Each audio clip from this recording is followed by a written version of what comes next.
Hi, guys. Welcome. This is the 11th version of these NBA recaps I've been doing. My name's Ren City. I have a podcast, Sports and Shorts of Sorts.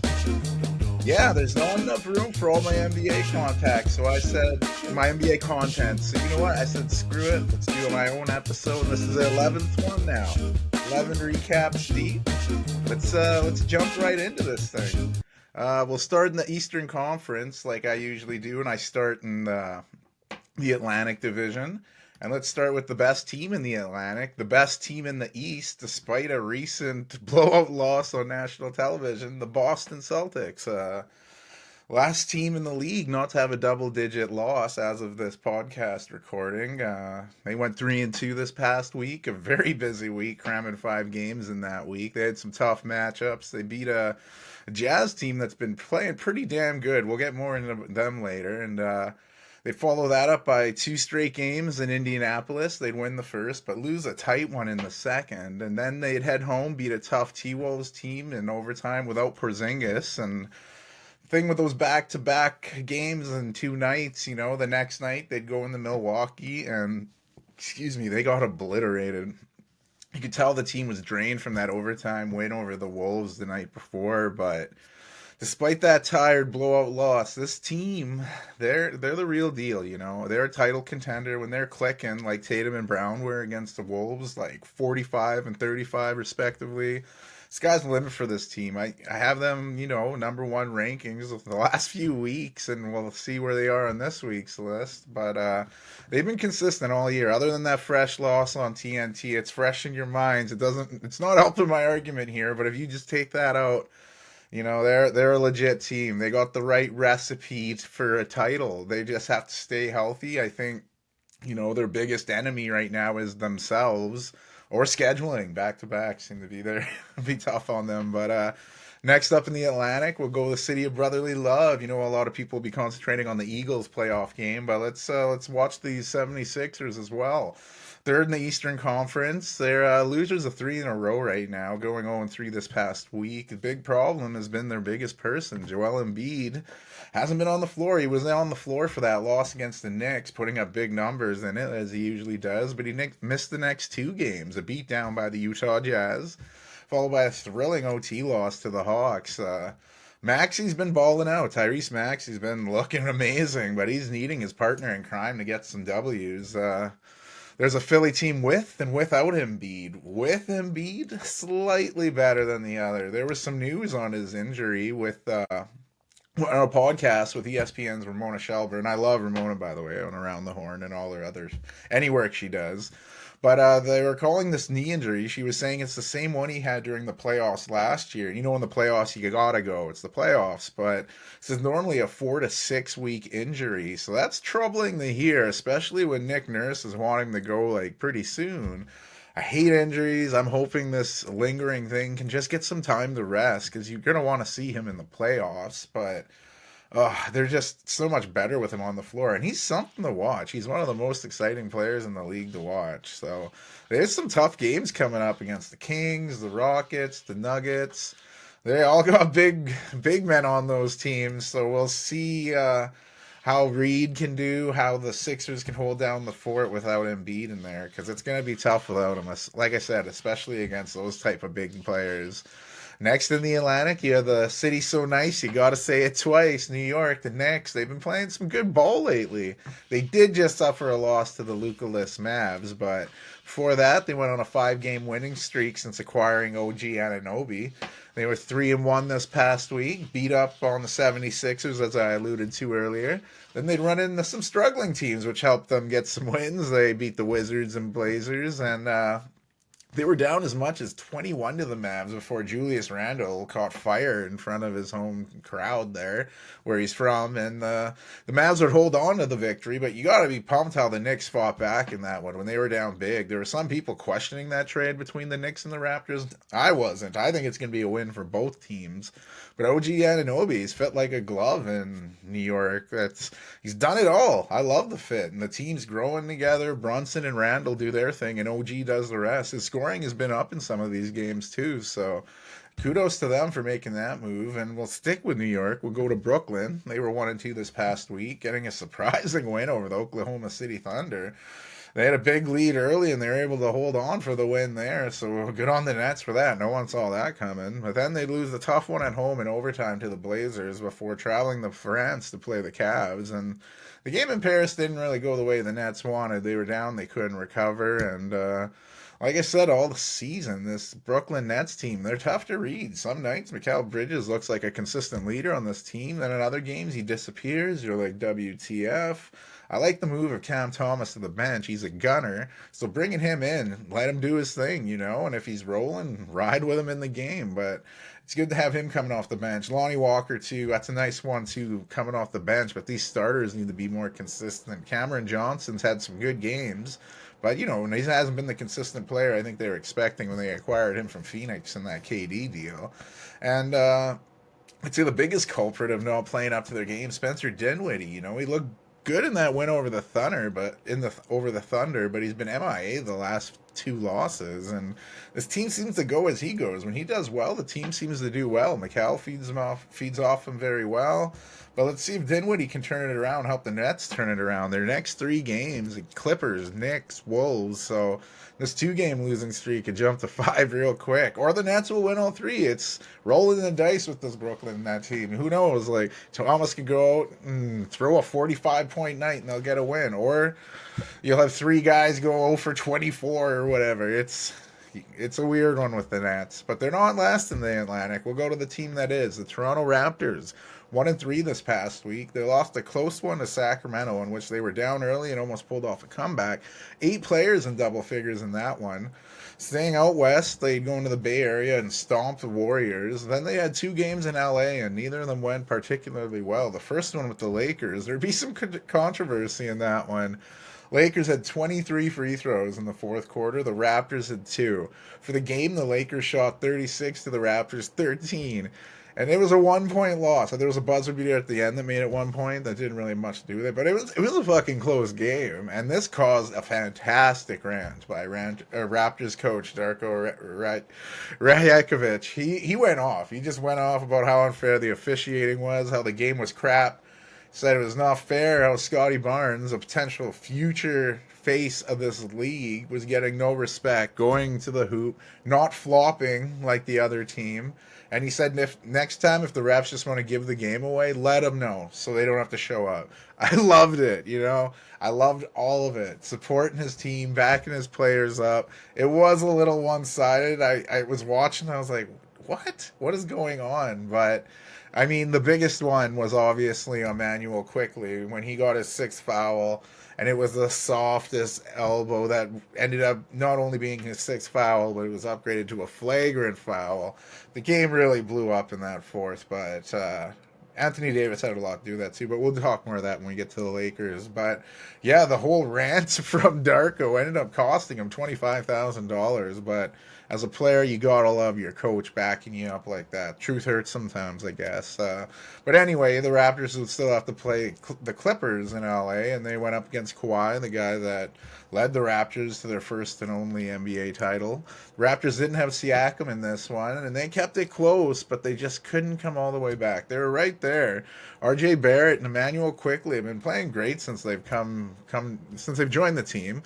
And people scoffed at Darko, saying Scotty B, future face of the NBA, but look at the numbers. He's not far off. He's putting up big numbers. This guy, some people said, really, you picked this guy over Jalen Suggs in the draft? But hey, it's looking pretty good right now. You gotta love Scotty B. But yeah, they currently sit outside the play-in spot, and they have some doozies coming up. They play the Jazz today. That could be a tough one. Then they have the Celtics, Heat, and Bulls. So we'll see what these Raptors are made of. They're going to be hurting without Jakob Poeltl, who's going to miss some time here. But the big question is Pascal Siakam. Will he be moved? Will he be a Raptor still? You know, the trade deadline's coming up, not too far away. And Masai Ujiri, I hope he's got some phone chargers because his phone must be ringing nonstop. We'll leave the Atlantic for good here, I guess. Going to the Central Division, starting with the number two in the Eastern Conference, the Milwaukee Bucks. Sorry, there they went 1-2 this past week, losing a close one to the Rockets before taking a beating from the Jazz. And they had that national televised game I alluded to earlier, where they spanked the Celtics. And I still stand behind this pick to win the NBA championship this year, despite this little bit of mediocrity going on. Giannis called the team out, everyone down to the equipment manager, which was, of course, trolled by the Jazz after their win, posting a picture with their equipment manager. But all jokes aside, this team is a real threat to win the NBA championship. They're still developing. Like I mentioned at the top of the show, we're not quite halfway through the season. We're getting there, and Dame and Giannis are figuring it out. It's still defensively, this team's got to get a little better in the they got to look up in their rearview mirror in this division as I'll get to these other two teams that are chasing them. They're getting pretty good. The division's stepping up, but this is still the cream of the crop in the division. Don't worry about the mediocrity that they've been showing. Just look at what they did against the Celtics. I know the Celtics were coming in on that back-to-back, but regardless, still fear the deer a little. It's not hunting season yet, as other people have tried to say. But next up in this tough Central Division as of late, the Indiana Pacers been playing some pretty good ball lately, even with the scare they had to their star Tyrese Halliburton. They've won 8 of their last 10. They went 3-1 this past week. They destroyed the Hawks by 34. Then they had 2 straight games against the Celtics I mentioned earlier. The Celtics had won that first one. The Pacers held their own on to win that second one, but in that game, Halliburton, like I said, that injury, he went down after 13 minutes. He did the splits. It looked bad. He had to get help to the locker room. You're like, oh, goodness, I hope he's not out a long time. Hamstring sprain, they're remaining optimistic. Few weeks, they'll kind of check it out. Hopefully he's back. Big collective sigh of relief for that. Nobody wants to see injury, especially to a guy who's having a year like he is. And it was amazing how the Pacers held on to the win despite him going out. Like I said, he only played 13 minutes. Canadian Benedict Mathurin was huge off the bench, scoring 26 points in that win. And the Pacers beat up on the Wizards the next game. We know what Halliburton does for this team, how important he is. Who's going to step up in his absence? You know, they have a lot of depth. They have a lot of guys averaging double figures, you know, plenty of capable players. Maybe Benedict Mathurin. At the beginning of the year, that was my on the limb picking to win most improved player, but maybe that's a bit of a wild card right now. But he can blossom getting some more minutes. I imagine TJ McConnell will get more time. He's a steady point guard, not a lot of turnovers, and he's going to set up all these players. Oh, sorry, quick sip of water there. We'll go from Indiana to Cleveland. Cavs are dealing with some injuries, but they're brushing it off, you know.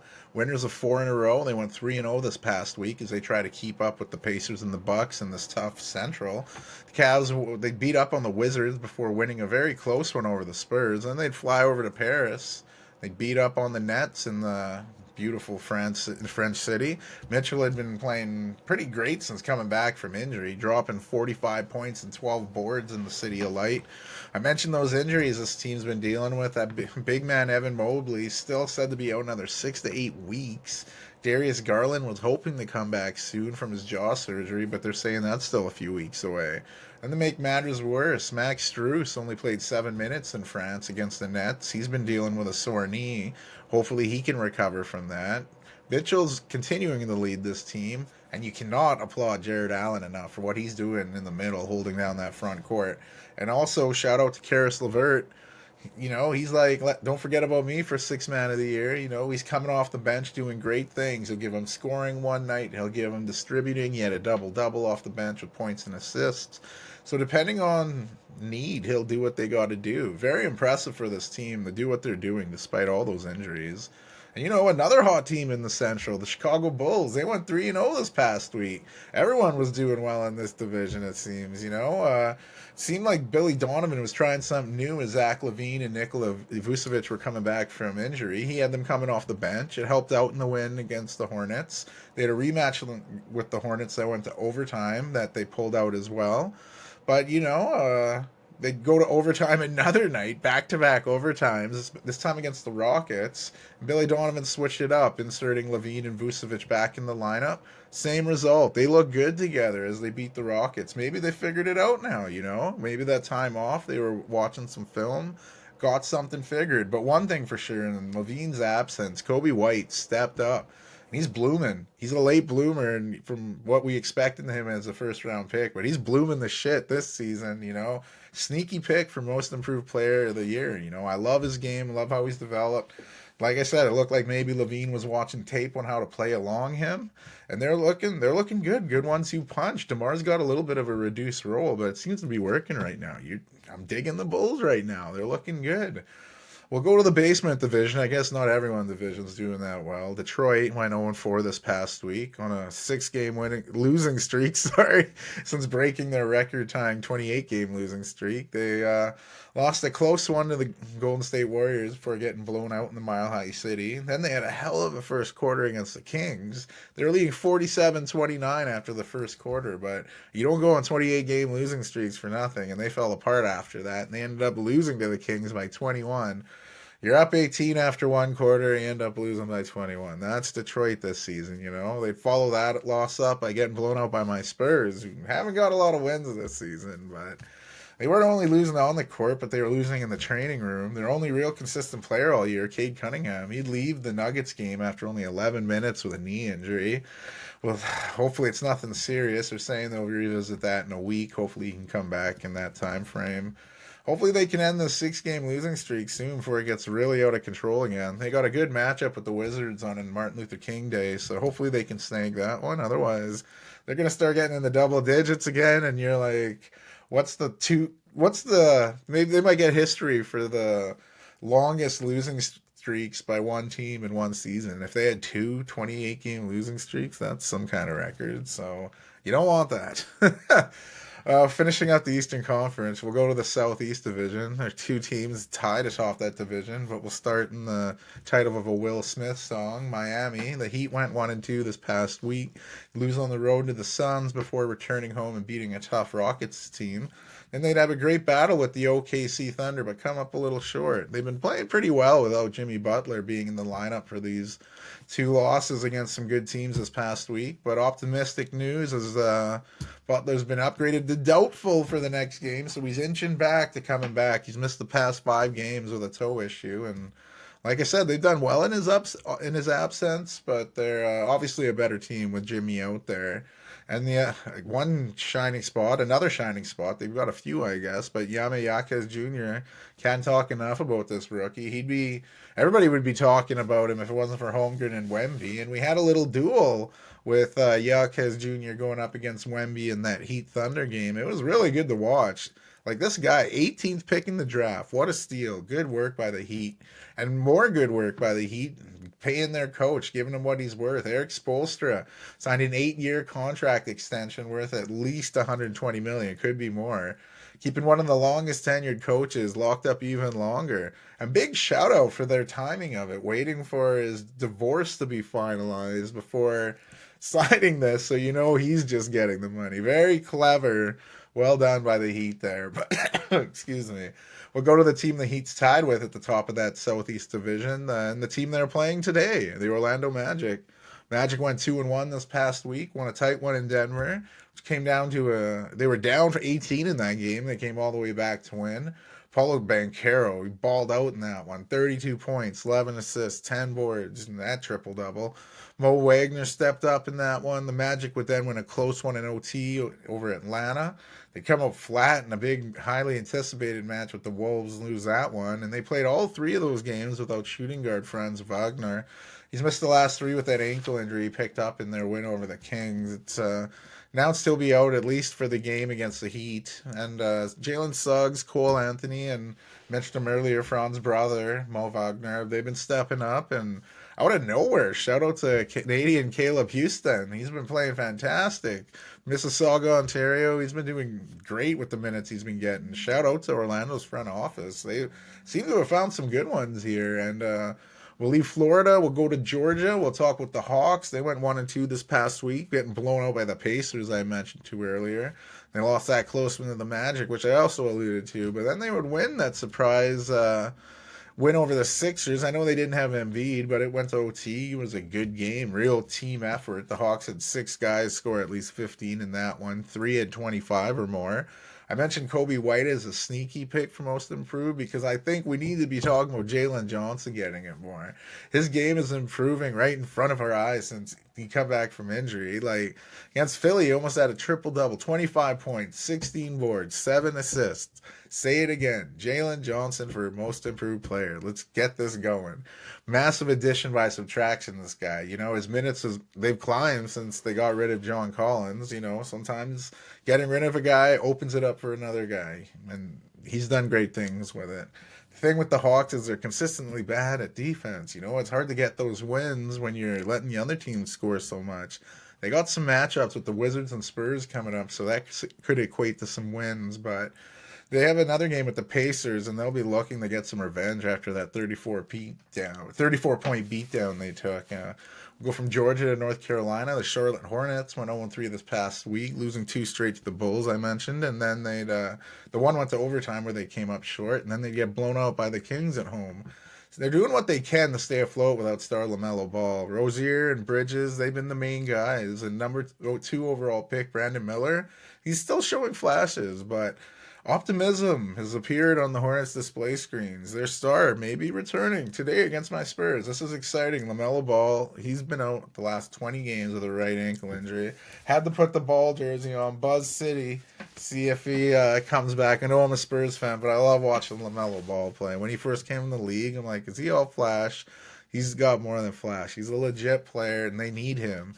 It'll be good to see him play with Terry Rozier because just as Ball got hurt, Terry Rozier was coming back. So we barely got to see these guys playing with each other, Big man Mark Williams is still out, unfortunately, with his back injury, but I'm hoping once he gets back, you'll have Lob City out there. LaMelo throwing up the Bridges, Miller, Williams. It'll be exciting times. So let's hope LaMelo can come back and stay back. Wrapping up the Eastern Conference, we go to the basement of the Southeast. The Wizards, they went 0-4 this past week and are rocking a 6-game losing streak. They lost big to the Cavs and Knicks, and they were actually in the game with the tough OKC Thunder, but they lost by 8. Then they'd lose by 8 to a good Pacers team without Halliburton. But Jordan Poole, he's been stepping up the last few games, which is nice because he's been struggling before that.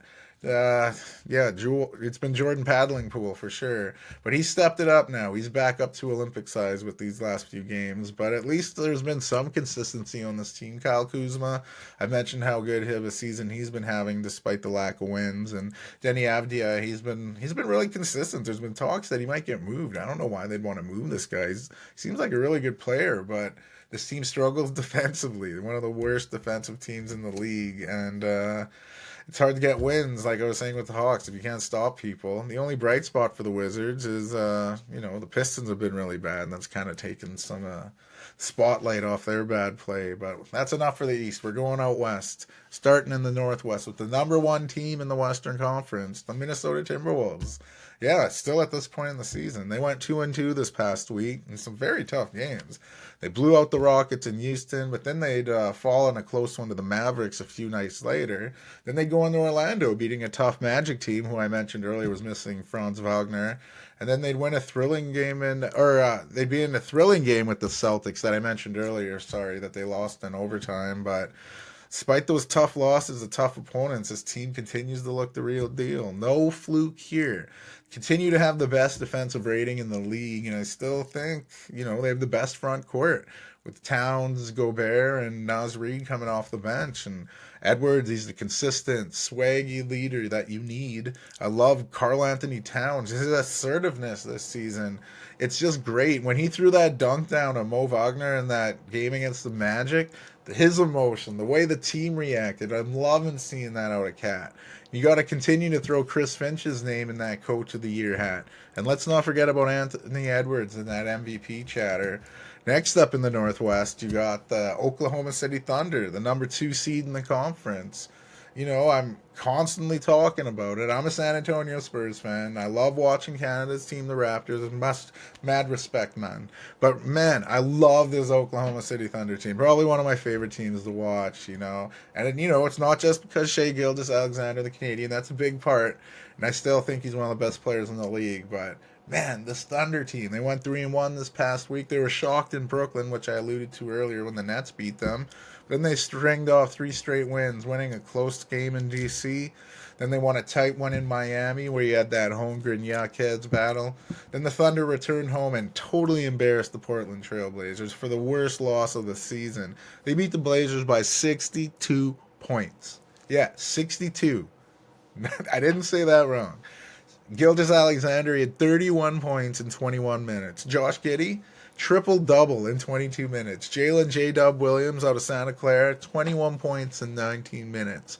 What they did in such little time. A straight-up murder, son. This is a good game to spread the minutes around like butter on toast. You know, they spread it around. Everyone got in on it. This Thunder team, they look like they're going to do damage in the playoffs with the second youngest roster in the league. How messed up is this? It's amazing, though. You got SGA, your Canadian leader. And I even talked about Chet Holmgren, another alien like Wembanyama. He changes the game. He impacts it on both ends of the ball with his shot blocking, with his three-pointers. It's amazing. If you haven't been watching the Thunder, come on, you got some catching up to do. Get on it. There's plenty of time to catch up. Grab your popcorn. They got some games coming up against the Magic, the Lakers, the Clippers, and those Jazz. Some good stuff. Check out the Thunder. Next up in this division and in the conference, number 3 seeded Denver Nuggets. The defending champs went 1-2 this past week. They gave up an 18-point lead lose to the Magic. That was a tough one, but they followed that up with a big win over Detroit. Then they were shocked by the Jazz. A lot of Jazz shocking going on. But, yeah, despite losing 2 of the last 3, this team still won 7 of the last 10. They continue to get tested, and they got some tough games coming up. Got the Pelicans and Pacers before going on the road to Philly. Not sure if Embiid will be in that one. But some exciting games, and Jokic continues to put up MVP numbers, but his scoring, you might notice, it's come down a little bit. He hasn't been struggling. It's coincided with the improved scoring of Jamal Murray, who's returned from injury and starting to look like the Murray we know and love. But it's good to see him back on the floor again. I wouldn't be worried about the defending champs. We'll see how they handle those upcoming games I just alluded to. But finally, we'll get to that team I mentioned a few times throughout this episode, the Utah Jazz. Went 3-1 this past week, doing against some pretty stiff competition. They lost big to the Celtics in Boston, but they'd then go on to Philly, beating up on that Embiid-less Sixers team. They went into Milwaukee and beat the title favorite Bucks by 16. Then they'd return home and defeat the defending champs. So much like white people in the 1930s were asking, what's the deal with Jazz? Well, the Jazz are healthy. That's a huge difference. Lauri Markkanen continues to show the world why he's an all-star.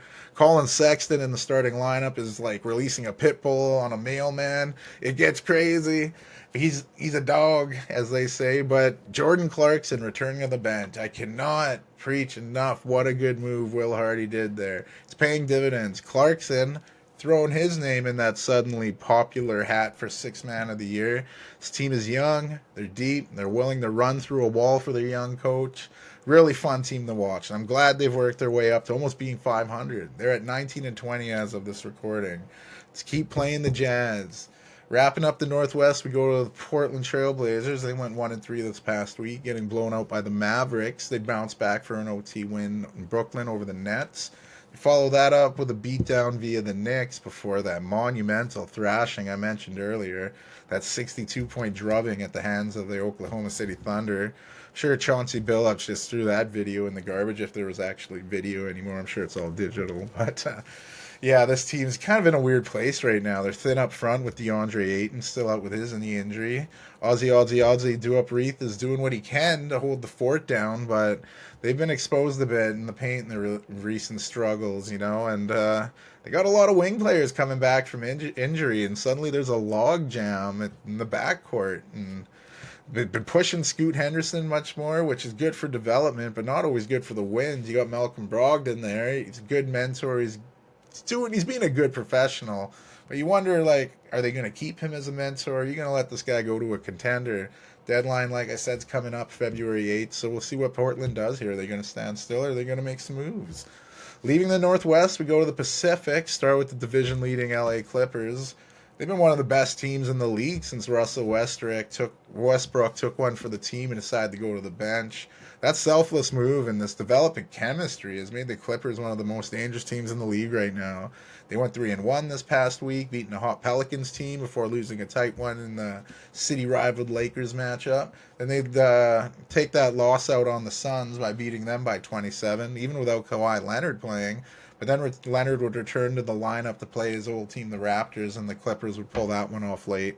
Like I said, this team's clicking right now, and with Kawhi Leonard back, this team, they can think title, I think. PG and Harden are playing great right now. I mentioned Westbrook's selflessness earlier. Mason Plumlee, he followed suit. He was returning from injury, and he went and he asked Ty Lue, he said, you know what, you don't have to throw me right back out there and throw this off. Daniel Tice is doing a hell of a job. Let's roll with this. Not all people say that. Those are the kinds of things you hear on title contending teams. So we'll see how this transpires. They got some big games coming up and against Minnesota and then one against the Thunder. That should be really exciting. I mentioned popcorn earlier. Make sure you grab it for that game. Next in the Pacific, Sacramento Kings. They went 3-1 this past week, winning that close one against the Raptors. They'd follow that up by losing by 33 to the Pelicans. Womp womp. But then they had some easier games and took advantage of them. They blew out the Pistons. They blew out the Hornets. Kings are a damn good team, and I'm not sure what happened to the Pelicans. I wouldn't worry about that little guy. But they definitely did not show up that game. Sabonis has been balling out, getting 3 triple doubles in his last 5 games. That's amazing out of your center, by the way. Excuse. De'Aaron Fox continues to play like one of the best point guards in the league. Keegan Murray stepped his game up. Malik Monk, he's I don't know if he's currently wearing the 6th Man of the Year hat, but it's a tight race there, I said. Kevin Huerter, he's had an awful season. It's kind of got worse.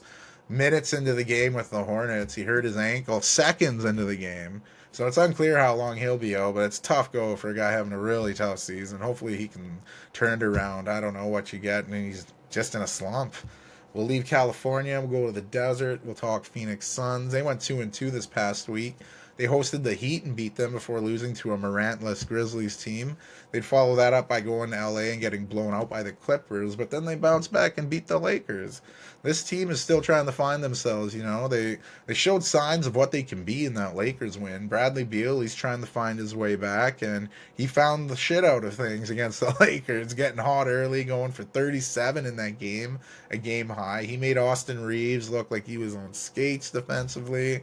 You know, that Laker game had lots of positives, but just as many positives you had there, you had as many negatives in that Clippers game where the sky is falling. This Big Three's barely played together. Let's give it some time. Look at everyone shitting on the Clippers when they were struggling. I was like, hey, is this going to work? I was a little hesitant on that thing working, and it's looking pretty damn good right now. Let's give it some time. Charles Barkley said maybe Beal should come off the bench like Westbrook does with the Clippers, and I don't know if Beal had a listening device while he was warming up and heard that, but that 37-point performance said, hey, maybe let's calm down a bit on that. Let's see this team develop. We'll leave the desert and we'll go back to LA. Lakers went 2-2 this past week. They were beaten up by the Grizzlies in what will be Morant's last appearance of the season. I'll get more on that later. They'd bounce back, winning a close one over the Clippers, and then they'd hold on to that dramatic win over the Raptors that prompted Darko Rajakovic to go on a rant and get a $25,000 bill for his service, and then Lakers follow that up with a stinker against the Suns where no one could guard Beal or Booker. This team has not lived up to expectations since winning the in-season tournament. You can't put any of it on Anthony Davis, though. He's playing some damn good basketball. Like Shaq said, it's the others right now, you know. Austin Reeves, Cam Reddish, Taurean Prince. You guys need to step up, you know. Maybe Darvin Ham needs to go a little more Russell, a little more Max Christie, you know. Having Rui Hachimura out with the calf strain isn't helping things. AD, though, he's doing pretty damn well. Knock on wood, he's staying in the games. He's putting up some big numbers. LeBron's doing phenomenal, especially for a guy in his 21st season. But you can't rely on that whole time. The door of opportunity is knocking. Which Laker is going to answer? That's the real question.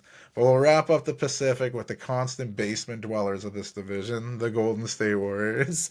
They went 1-2 this past week, barely holding on to beat the Detroit Pistons. They were then blown out in back-to-back games at home. trounced by the Raptors, and then given the worst beating in the Steve Kerr era by the Pelicans, a 36-point loss, where they're getting booed at home. And, they kind of deserve the booing with the way they were playing. Things have definitely looked better for the Warriors. Curry has usually been doing his thing, all he can to keep them in games, but he had a stinker, a 9-point game against the Raptors in that loss. Clay and Wiggins have been so inconsistent. Kuminga has shown flashes, but he's been frozen out at times, even enough to the point where he's questioned whether Coach Steve Kerr will allow him to reach his full potential, which has prompted backlash from people saying, hey, let's slow down a bit. And even Kerr said, hey, I played 15 years in the NBA and I was frustrated with playing time for 15 of them. But hey, the league has reinstated Draymond Green from his suspension for his chokes and punches, and he said he's going to tone down his antics. So I don't know. Can this old dog learn new tricks? We'll see. His exact date of his return to the lineup has not been determined, but we'll see what kind of changing he can do, because if he doesn't, his career's done, right? So much uncertainty for a franchise that you could usually pencil in for championship basketball. So I honestly don't know what they're going to do going forward. You have a mashup of youth and veterans in this. It's turning into a spoiled margarita, this mixture, and I think they're banking on Draymond Green coming back and being some kind of super glue to hold the team together for one last hurrah, but I'm not too confident in that. We'll see, though. The Warriors, they can surprise you. They got some wily vets and some youngsters, but how they gel together, we'll see. And maybe Draymond will snap in one of these games. I don't know. There's lots to see. I think he'll be good coming back, but if they start continuing to lose, I don't know. We'll see. We'll wrap up these team breakdowns with our last division here, the Southwest. We'll start with the division leading Pelicans, the 6-seeded team in the Western Conference. Shows you how fucking tight the West is. The Pels went 2-1 this past week, losing a tough one to the Clippers, but they bounced back with 2 thrashings. 33-point beatdown of the Kings in Sacramento, followed by a 36-point thrashing of the Warriors. The last 2 reminders of what this team can do when they're clicking. That big 3 of Zion, Brandon Ingram, and CJ McCollum is one of, if not the best in the league. This depth is great. The depth can defend. Everybody wants to defend, and they're long. They're all so long.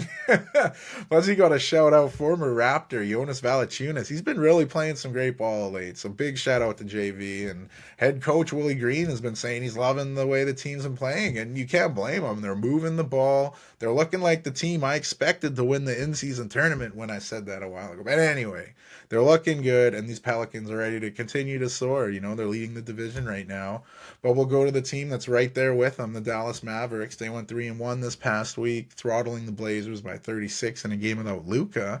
They'd follow that up with a tough home win over the Timberwolves, where Luka returned and he dropped 34, while Kyrie Irving at 35. And then Luka and Kyrie would go for 30 again, but they'd get blown out by a Morantless Grizzlies team. Luka would miss the next game against the Knicks, and it didn't seem to matter, as the Mavs were up 21 in that one, but they almost threw it away. They need some heroics from Kyrie Irving and some big shots from Hardaway Jr. to win that. But let me tell you, there's a lot of good players in the NBA right now, but when Kyrie Irving is cooking, they say, there's basketball can be kind of like poetry. Some sports can, and they can.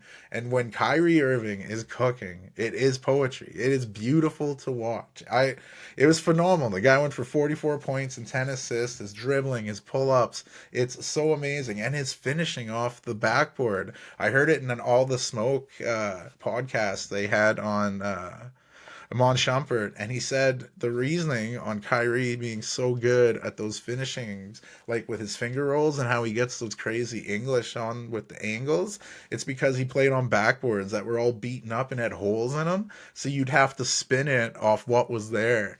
Just crazy how that all worked out. Kyrie Irving, I love how he's fitting here. This team, when they got Kyrie and Luka on the floor and Hardaway coming off the bench rather than starting, I think they're a title contender. They're still missing rookie pogo stick Derek Lively, who's out with that ankle injury, but they got some games against the Pelicans. They got a game against the Lakers in LA. So after this week, we'll see who's leading the Southwest here. We'll stay in Texas, for the Houston Rockets, 1-3 this past week. They had some really tough games, though. They were blown out by the Timberwolves.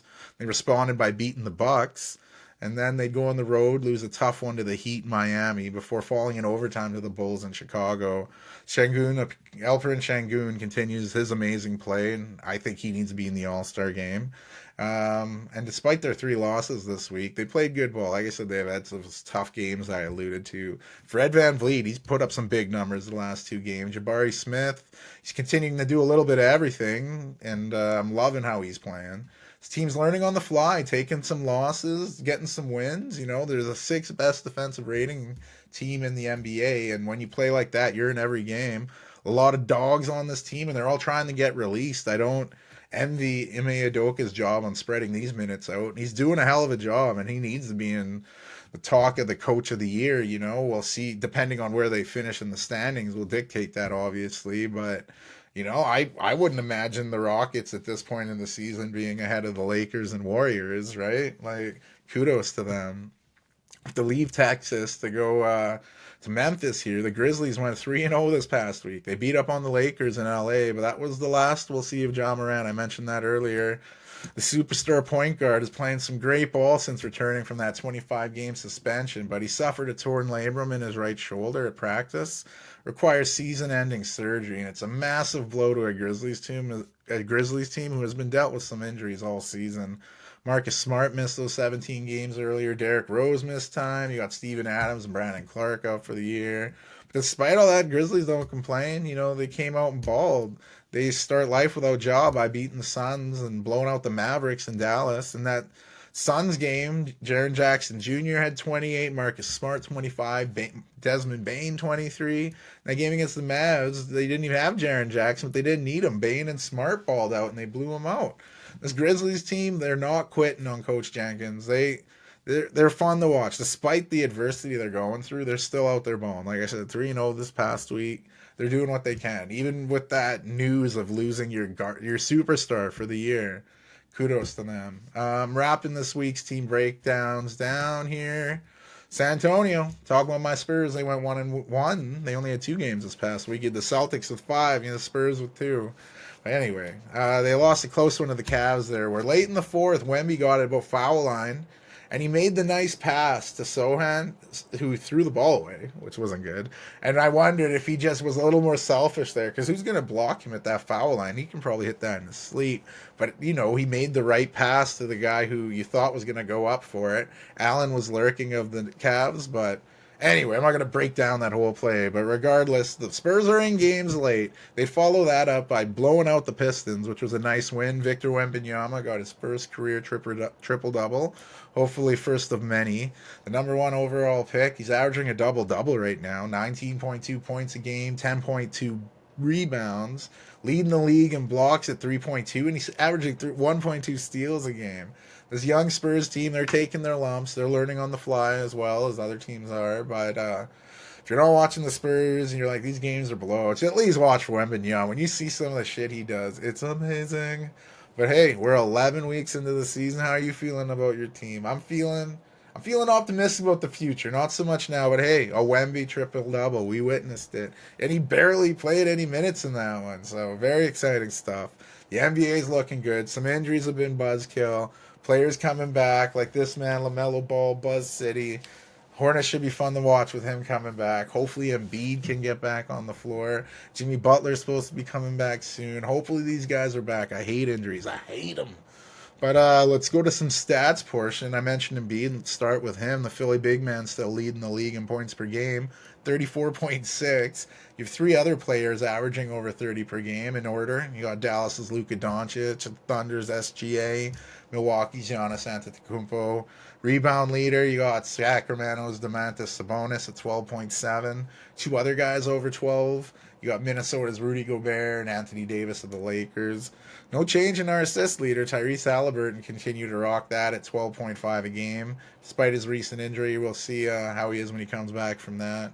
Trae Young, he's the only other player averaging double-digit assists at 11 per game. Defensive side, you got Oklahoma City's SGA leading the league still, 2.3 steals per game. Donovan Mitchell just behind him at 1.9. I mentioned it earlier, shot block leader is Spurs rookie Victor Wembanyama at 3.2 per game. Just behind him, you got Brooke Lopez of the Bucks. Utah's Walker Kessler, off the bench, by the way. LA's Anthony Davis, and fellow rookie, OKC, fellow alien, Chet Holmgren. But hey, basketball is a team sport. Let's go with the Ren City top five. Break it down for you. Number one, the Boston Celtics. Number two, Oklahoma City Thunder. Three, Denver Nuggets. Four, Minnesota Timberwolves. And five, Milwaukee Bucks. Yes, I still have the Celtics at number one, despite that beatdown by the Bucks. But hey, you take that second night of the back-to-back out of this, and the Celtics are playing so good.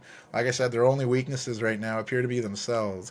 I'm sticking with the Thunder at the number two spots because they've consistently been doing their thing with SGA and the others, as Shaq calls them, but these others are not ordinary others in OKC. I'm sticking with the Nuggets in the third spot because they have looked like worthy defending champions. They had that letdown against the Magic late, and they underestimated the Rising Jazz, as some others have. But they've been a really good team, you know. In the fourth spot, I have the Timberwolves rising one spot. They're still leading the Western Conference. Even though they've lost a few there, they were right there in those games. It's one of the best teams in the league, and they need to be on this list. And then I wrap up the top five with the Bucks. They did literally just destroy the number one team on this list. They have had a few letdowns, but they're still a title contender putting it together. And yeah, there you go, Ren City top five. Only real changes were Philly dropping off the list, Minnesota moving up a spot, Milwaukee popping in. But hey, top three remained unchanged. And we'll go back to some individual glories. This MVP race, it's a tight race here. You got OKC, Shai Gilgeous-Alexander. He's still leading my race. I have him leading the race. Joel Embiid, his recent injuries not helping him in this race. Nikola Jokic, like I said, his scoring numbers have dropped with Jamal Murray. His numbers increasing. Giannis and Luka, they're doing what they can to be right in that race. With Kawhi Leonard's back from injury, he's got to be in there. Anthony Edwards, he's got to be in there. And remember, there's that cutoff, right? You have to play a minimum of games to be involved for these awards. But I still have SGA leading my MVP leaderboard, if you would. Going to the Rookie of the Year race, I still believe Chet Holmgren of the Thunder has a slight advantage, just what he's doing on both sides of the floor on a winning team. But I've had this argument, he's not the guy in OKC. I just mentioned the guy, Shai Gilgeous-Alexander, being a potential MVP winner, so Wembanyama is that guy in San Antonio. He's leading the team in points, rebounds, leading the league in blocks. So that's going to be a tight race right to the end. Miami's Yamayakas Jr. Any other year, this guy could win Rookie of the Year. He's having a damn good rookie campaign. He's just overshadowed by these monsters that are so tall and lanky. But being that it's so close to the halfway part of the season, let's do some shout-outs to the other awards, potential predictions here. Coach of the Year. It's got to come down to Minnesota's Chris Finch or Indiana's Rick Carlisle, maybe OKC's Mark Daigneault, or if Houston continues to do what they do, Ime Udoka. No one expected that. I have Finch leading that pack by a little. Sixth Man of the Year was a two-horse race earlier between Sacramento's Malik Monk and Dallas's Tim Hardaway Jr.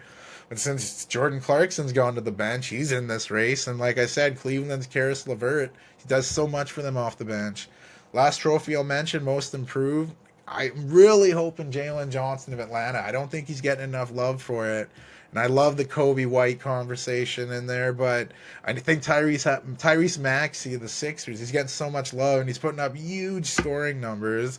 Houston's Alperen Sengun. Toronto's Scotty Barnes, he's the future of the league, as his coach said. But those last three guys I mentioned, Maxey, Sengun, and Barnes, I feel like these guys were already really good, and the bigger surprises to me are Atlanta's Jalen Johnson and Chicago's Kobe White, so I'm hoping it goes to one of them, but we'll see. I always like picking the underdog there, I guess. But there we are. We're 11 episodes in, 11 recaps we've done. It's been fun. I've been loving breaking it down, talking hoops. NBA's been good. I hope you're tuning in the NBA. If you're tuning into this, I thank you as well. Like I said, I have another podcast. It's Sports and Shorts of Sorts. Comes out every Monday. I break shit down from the NFL, soccer. Didn't get college hoops. I had to cut it out last time. It got a little long. But there's good stuff going in college hoops too. But thanks for tuning in, guys. Tune into the NBA. Continue to love it. Thanks again for coming out. Ren City out.